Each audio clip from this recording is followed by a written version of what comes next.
사랑하는 성도 여러분, 우리가 살아가는 이 시대를 가만히 들여다보면 사람들의 마음속에 가장 깊이 자리 잡고 있는 감정이 무엇입니까? 두려움입니다. 불안입니다.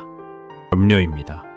세상은 점점 발전한다고 말하지만 사람들의 마음은 점점 더 메말라가고 있습니다. 경제는 성장한다고 말하는데 가정은 무너지고, 의학은 발달했다고 말하는데 병든 사람은 오히려 늘어나고 있습니다. 왜 이런 현상이 일어나는 것입니까? 성경은 분명히 말씀합니다. 인간의 문제는 환경에서 시작된 것이 아니라 영적인 문제에서부터 시작되었다고 말입니다. 사람이 하나님을 떠날 때 그 영혼은 공허해지고, 그 공허함은 곧 삶 전체를 무너뜨리는 통로가 됩니다. 그래서 사람들은 물질로 채우려 하고, 쾌락으로 덮으려 하고, 성공으로 가리려 하지만 잠시뿐입니다. 영원히 해결되지 않으면 인생은 결코 온전해질 수 없습니다. 사랑하는 성도 여러분, 우리는 너무 오랫동안 부분적인 신앙에 익숙해져 왔습니다. 예배는 드리지만 삶은 불안하고, 기도는 하지만 현실은 늘 염려 속에 있고, 하나님을 믿는다고 고백하지만 몸과 마음은 늘 지쳐 있습니다. 이것은 신앙이 부족해서가 아니라 복음이 삶 전체로 확장되지 못했기 때문입니다. 하나님은 우리의 영혼만을 구원하시기 위해 일하시는 분이 아니십니다. 하나님은 우리 인생 전체를 회복시키기 원하시는 하나님이십니다. 오늘날 많은 사람들이 믿으면 왜 이렇게 힘드냐고 말합니다. 예수 믿어도 병은 오고, 예수 믿어도 가정은 흔들리고, 예수 믿어도 먹고 사는 문제는 여전히 어렵다고 말합니다. 그러나 성경이 말하는 복음은 그런 무력한 복음이 아닙니다. 복음은 능력입니다. 복음은 회복입니다.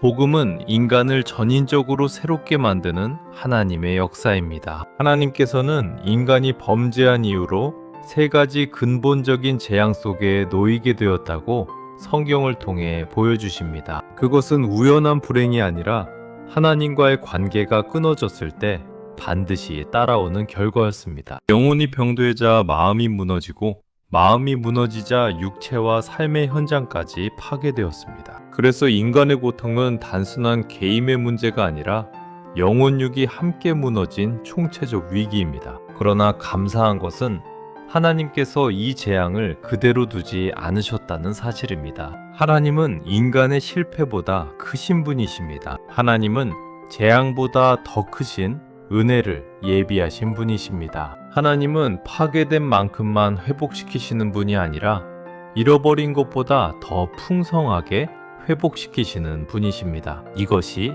복음의 능력입니다. 예수 그리스도의 십자가는 단순히 죄사함의 표지가 아닙니다. 십자가는 인간의 전 존재를 다시 세우는 하나님의 선언입니다. 영혼이 회복되고 마음이 새로워지고 삶과 육체가 하나님의 질서 안으로 돌아오는 거대한 회복의 사건입니다. 그래서 기독교는 단순한 종교가 아닙니다. 기독교는 삶의 방식이 바뀌는 사건입니다. 사랑하는 성도 여러분, 하나님은 오늘도 우리에게 묻고 계십니다. 너는 부분적인 회복만을 원하느냐? 아니면 전인적인 회복을 원하느냐? 하나님은 우리의 기도 제목 몇 가지만 해결해 주시는 분이 아니라 우리 인생의 방향 자체를 새롭게 하기를 원하시는 분이십니다. 우리가 이 진리를 붙잡을 때 신앙은 더 이상 무거운 짐이 아니라 삶을 살리는 능력이 됩니다. 오늘 이 말씀을 통해 우리는 복을 다시 정의하려고 합니다. 세상이 말하는 복이 아니라 하나님이 말씀하시는 복입니다. 순간적인 형통이 아니라 지속적인 회복입니다. 겉모습만 좋아지는 복이 아니라 속사람부터 새로워지는 복입니다. 하나님이 예비하신 참된 복의 질서가 무엇인지 말씀 안에서 함께 발견하게 되기를 바랍니다. 영혼이 잘 되는 것이 모든 축복의 출발입니다. 사랑하는 성도 여러분, 하나님께서 우리에게 주시고자 하는 모든 축복의 출발점은 어디입니까? 물질이 아닙니다. 환경이 아닙니다. 조건이 아닙니다. 영혼입니다. 영혼이 잘 되는 것이 모든 축복의 기초입니다. 많은 사람들이 인생의 문제를 바깥에서 찾습니다. 형편이 어려워서, 사람이 나빠서, 환경이 불리해서, 내 삶이 이렇게 되었다고 말합니다. 그러나 성경은 분명히 말씀합니다. 인생의 진짜 문제는 겉에 있지 않고 속에 있다고 말입니다. 영혼이 하나님과의 관계에서 떠나 있으면 그 사람의 생각이 흔들리고 감정이 무너지고 결국 삶 전체가 균형을 잃게 됩니다. 사람은 영적인 존재입니다. 그래서 영혼이 병들면 아무리 좋은 환경이 있어도 만족이 없습니다. 돈이 있어도 불안하고 성공해도 공허하고 웃고 있어도 마음 한구석이 텅 비어 있습니다. 왜냐하면 인간의 영혼은 오직 하나님으로만 채워지도록 창조되었기 때문입니다. 이것을 무시하고 사는 인생은 겉으로는 멀쩡해 보여도 속은 무너져가고 있는 인생입니다. 조용기 목사님은 늘 이렇게 선포하셨습니다. 영혼이 병들면 인생은 반드시 병든다. 그래서 하나님은 문제를 고치기 전에 사람을 고치시고 상황을 바꾸기 전에 영혼을 회복시키신다고 말입니다. 사랑하는 성도 여러분, 하나님은 우리의 영혼을 방치하시는 분이 아니십니다. 하나님은 우리가 죄와 절망 속에서 신음할 때 그대로 두지 않으셨습니다. 예수 그리스도를 보내셔서 십자가 위에서 우리의 영혼을 대신 담당하게 하셨습니다. 십자가는 단지 과거의 사건이 아닙니다. 십자가는 오늘도 깨어진 영혼을 다시 살리는 능력입니다. 영혼이 회복되면 어떤 일이 일어납니까? 첫째, 하나님과의 관계가 회복됩니다. 두려움의 하나님이 아니라 아버지 하나님을 다시 만나게 됩니다. 둘째, 마음에 평안이 임합니다. 환경이 바뀌지 않아도 마음이 흔들리지 않습니다. 셋째, 인생을 바라보는 관점이 달라집니다. 절망 속에서도 소망을 보고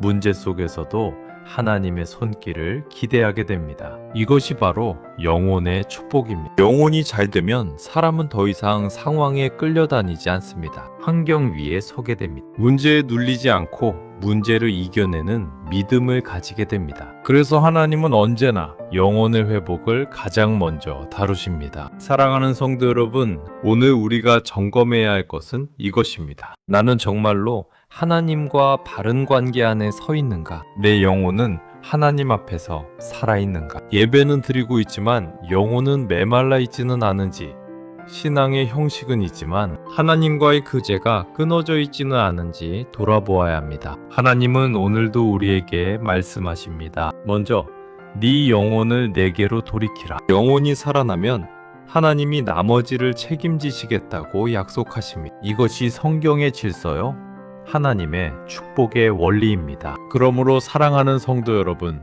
축복을 구하기 전에 먼저 영혼을 하나님께 드리십시오. 문제를 해결해 달라고 매달리기 전에 하나님 자신을 다시 붙드십시오. 그때 하나님께서 영혼을 새롭게 하시고 그 회복 위에 삶 전체를 다시 세워가실 것입니다. 혼이 잘 될 때 인생의 방향이 바뀝니다. 사랑하는 성도 여러분, 영혼이 하나님과의 관계에서 회복되면 그 다음에 하나님께서 반드시 다루시는 영역이 있습니다. 그것은 바로 혼, 곧 우리의 마음과 생각입니다. 영혼이 구원받았다고 해서 우리의 생각과 감정이 자동으로 거룩해지는 것은 아닙니다. 그래서 많은 성도들이 예수를 믿으면서도 여전히 불안 속에 살고 염려 속에 눌려 살며 과거의 상처와 실패에 붙들려 살아갑니다. 혼이 병들면 어떤 일이 일어납니까? 마음이 부정적으로 변합니다. 생각이 어둡게 흐릅니다.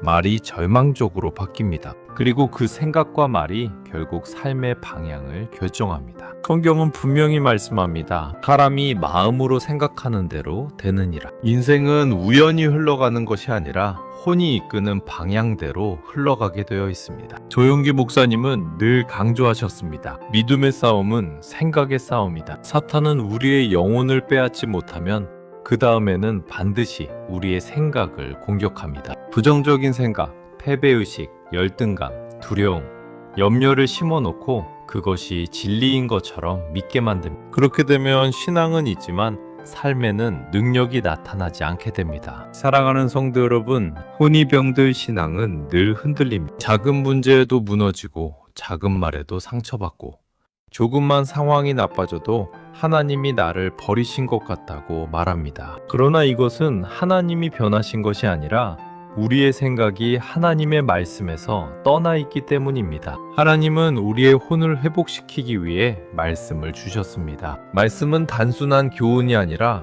혼을 새롭게 하는 하나님의 능력입니다. 말씀이 마음에 들어오면 생각이 바뀌고, 생각이 바뀌면 말이 바뀌고, 말이 바뀌면 삶의 방향이 바뀝니다. 이것이 하나님이 일하시는 질서입니다. 그래서 하나님은 우리에게 마음을 지키라고 명령하십니다. 마음을 지키지 않으면 믿음도 지켜지지 않습니다. 혼이 무너지면 영혼의 기쁨도 흐려집니다. 반대로 혼이 회복되면 환경이 바뀌지 않아도 인생은 달라집니다. 같은 문제를 만나도 낙심하지 않고 같은 상황 속에서도 소망을 선택하게 됩니다. 사랑하는 성도 여러분, 우리는 스스로에게 물어야 합니다. 나는 무엇을 반복해서 생각하고 있는가? 내 입술에서는 어떤 말이 습관처럼 흘러나오는가? 불평과 원망이 입에 붙어 있다면 그것은 혼이 병들어 있다는 신호입니다. 그러나 감사와 믿음의 고백이 나오기 시작하면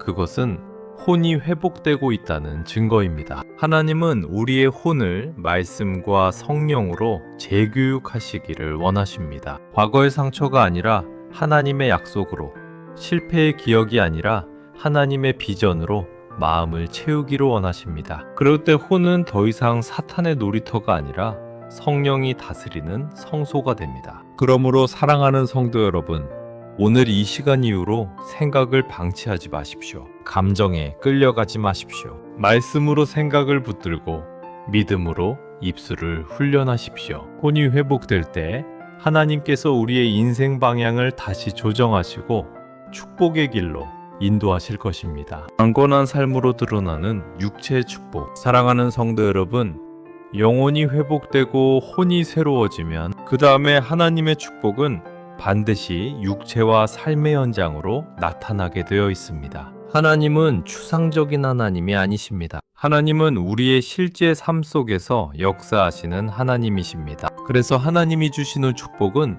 마음속 위로에서 끝나지 않고 삶의 자리에서 증거로 나타납니다. 많은 사람들이 이렇게 말합니다. 믿음은 믿음이고 현실은 현실이다. 그러나 이것은 성경적 믿음이 아닙니다. 성경은 결코 믿음과 삶을 분리하지 않습니다. 하나님은 우리의 영혼만 구원해 놓고 육체는 병들게 두시고 삶은 무너진 채로 방치하시는 분이 아니십니다. 하나님은 우리 인생 전체를 돌보시는 분이십니다. 영혼이 잘 되면 혼이 잘 되고, 혼이 잘 되면 육체와 삶의 현장도 하나님의 질서 안으로 회복되는 것이 하나님의 뜻입니다. 조용기 목사님은 늘 분명하게 선포하셨습니다. 하나님은 우리의 몸도 사랑하신다. 육체는 죄의 도구가 아니라 하나님의 영광을 드러내는 성전입니다. 그래서 사탄은 우리의 육체를 공격합니다. 질병으로, 피로로, 낙심으로, 무기력으로 우리의 몸을 짓누르며 믿어도 소용없다는 거짓말을 계속 주입합니다. 그러나 하나님은 우리의 몸이 무너지는 것을 기뻐하지 않으십니다. 하나님은 회복의 하나님이시며 강건케 하시는 하나님이십니다. 강건의 축복은 단순히 병이 없다는 의미가 아닙니다. 그것은 하나님이 주시는 삶을 감당할 힘입니다. 환경이 어려워도 무너지지 않는 힘, 일을 맡겨도 끝까지 감당하는 힘, 가정을 지켜내고 사명을 완주할 수 있는 힘입니다. 이것이 하나님이 주시는 강건함입니다. 그래서 하나님은 우리를 연약함 속에 그대로 두지 않으시고 성령의 능력으로 날마다 새 힘을 공급하십니다. 사랑하는 성도 여러분, 하나님은 우리의 삶의 현장에도 관심이 있으십니다. 직장, 사업, 가정, 인간관계, 미래의 길까지 하나님은 외면하지 않으십니다. 영혼과 혼이 회복되었는데 삶이 계속 무너진다면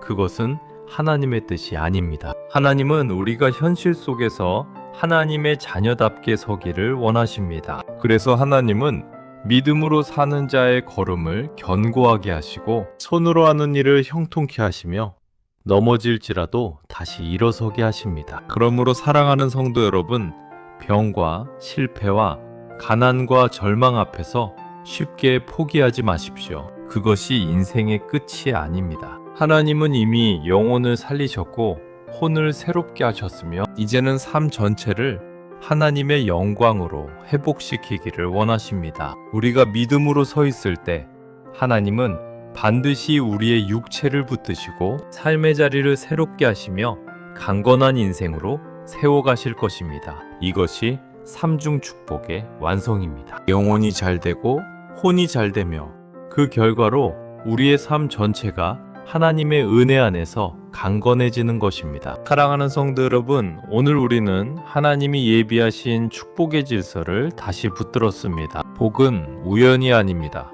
복은 감정이 아닙니다. 복은 환경의 산물이 아닙니다. 복은 하나님이 정하신 질서 안에서 흘러오는 은혜입니다. 그 질서는 분명합니다. 영혼이 잘 되고 혼이 잘 되며 그 결과로 육체와 삶이 강건해지는 것. 이것이 하나님이 우리를 향해 가지신 뜻입니다. 우리는 그동안 복을 너무 겉으로만 이해해 왔습니다. 형편이 나아지면 복 받았다고 말하고 문제가 생기면 하나님이 떠난 것처럼 느꼈습니다. 그러나 오늘 말씀을 통해 우리는 다시 분명히 보게 됩니다. 하나님은 먼저 우리의 영혼을 살리시고 그 다음에 우리의 생각과 마음을 새롭게 하시며 마침내 우리의 삶 전체를 회복시키시는 분이십니다. 하나님은 순서를 어기지 않으십니다. 그래서 하나님이 주시는 복은 흔들리지 않습니다. 사랑하는 성도 여러분, 지금 여러분의 형편이 어떠합니까?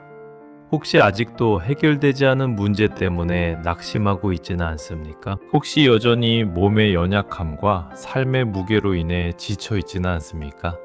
기억하십시오. 하나님은 이미 여러분의 영혼을 붙드셨고 지금도 혼을 새롭게 하고 계시며 반드시 삶의 현장까지 회복시키실 하나님이십니다. 하나님의 역사는 지금도 진행 중입니다. 그러므로 오늘 이 시간 이후로 더 이상 두려움에 끌려가지 마십시오. 염려에 인생을 대주지 마십시오.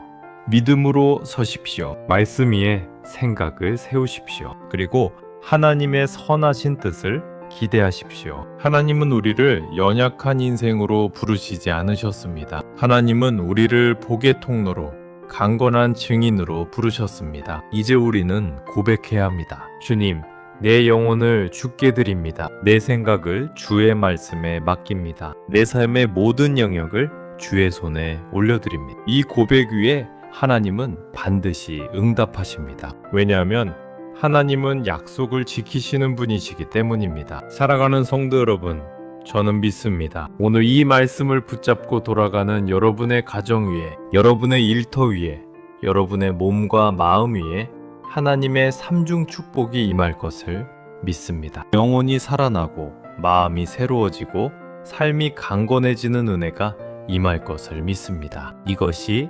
복음입니다. 이것이 하나님이 우리에게 주신 축복의 완성입니다. 그러므로 담대히 일어나십시오. 믿음으로 선포하십시오. 그리고 하나님의 질서 안에서 복된 인생을 살아가십시오. 하나님께서 반드시 여러분과 함께 하시며 여러분의 인생을 끝까지 책임지실 것입니다.